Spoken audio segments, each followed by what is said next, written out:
Are you ready for a math class?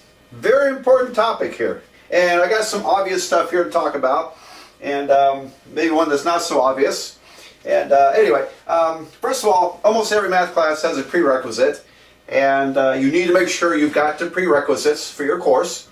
Every once in a while, I guess students come to me or they write to me on email and say, look, I really need to get in your class, but I haven't had the prerequisite. Please let me in. And about 90% of the time, that's usually a very bad idea. Now, once in a while, they convince me that, yeah, I think they've got a real chance. And those are unusual situations. But respect the prerequisite. They're there because if you're at this course and you've had this course, but you have not had that course, the reason for this course is to prepare you for that course.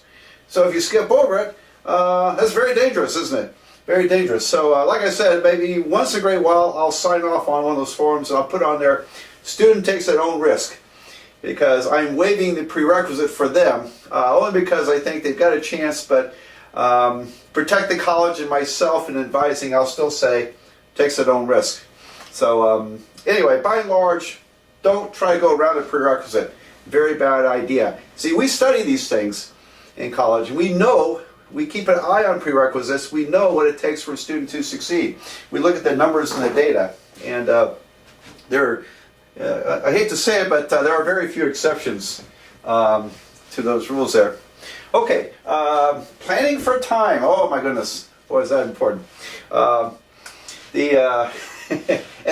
a lot of students underplan for time because they got too much going on in their world, and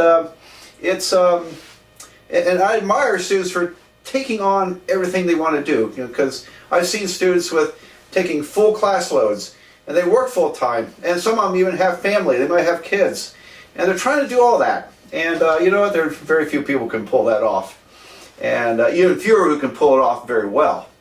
And so usually they're wasting their time, and math is usually the weak link. Unless you're really good at math, math is the weak link in that chain, and that's usually often the one that they have to drop because they cannot manage their entire load. So how much time do you need? Well, I think it's called the Carnegie Standard. There's a standard that's where you're supposed to spend 2 hours outside of class for every 1 hour you sit in class.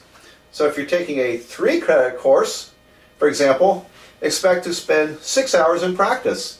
That's almost an hour a day, isn't it? And yeah, some people can get by with less. Unfortunately, a lot of people need more than that. So 6 is just, I mean, that 2-to-1 ratio, 2 hours outside of class to 1 hour in class, is a guideline. It's not a hard, fast rule, but it's I can almost guarantee you most students don't even plan for that much practice. They'll think, well, I'll sneak it in. Maybe on Sundays I got 2 hours somewhere in the evening I can study. No, does not work well. I'll talk a lot more about that later. So, got to plan for a time. Planning for attendance. Okay, well, this is a habit.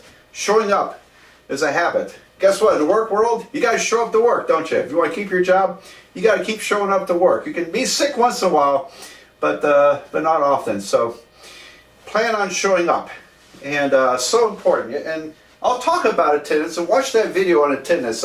I'll give you the reasons for it. But as far as planning, you can't plan for cars breaking down or relatives dying or bad sickness. You can't plan for that very well, if at all. But I've seen people sign up for a class in the summer and build in a 2-week vacation, or even a 1-week vacation, or even in the fall or spring they'll do that sometimes. Well, we're taking a trip to Disney World. I need off this week.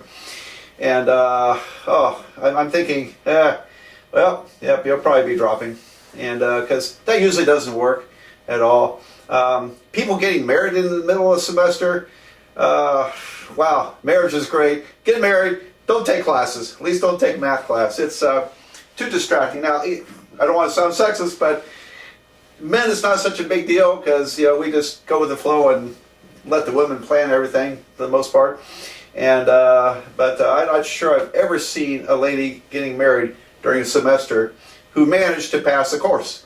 because there's just too much going on. Unless you're going to get married by justice of the peace and not take a honeymoon other than maybe a weekend, it's not going to work very well. Don't take math during those times. Go out, have fun, get married. That's great. Come back later and take math. And if you're pregnant, well, it doesn't apply to men, but if you're pregnant and going to have a baby, can you do this? Can you succeed in this math class knowing that you're going to be off for a while? So that usually doesn't work so well either. Now, there are exceptions, but they're rare. Overcompensate. Right, what do I mean by that? Oh boy, is that important. You always try to overbuild something a little bit so it's extra strong and won't collapse. Now, it's human nature, particularly when they're doing something they're not too excited about, like taking a math class does not excite everybody, I hate to say. Very often, it's human nature to plan for the minimum amount of effort required.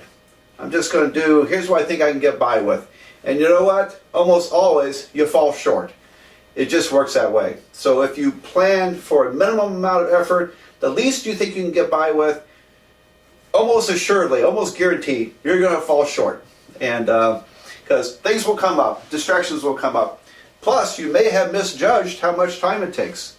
And if you're new to college, then you're not used to the rigor of college professors. You're not used to the demands. You might not even be used to working anything outside of class. Maybe you went to a high school where you did all your homework inside of a classroom and you didn't take your books home, didn't take your work home.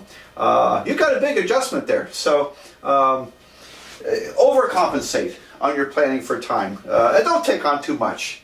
Don't take on too much. From my point of view, almost all of you are quite a bit younger than me. I could be old enough to be your grandfather, maybe. You got a lot of time to get this college thing over with. And unless you've got really strong responsibilities where you got to earn money, in that case, probably got to just work 2 jobs if you have to. But if you try to rush college without having the time to do it well, then it may not work. So try to overcompensate some. Give yourself a little more time to succeed in this class.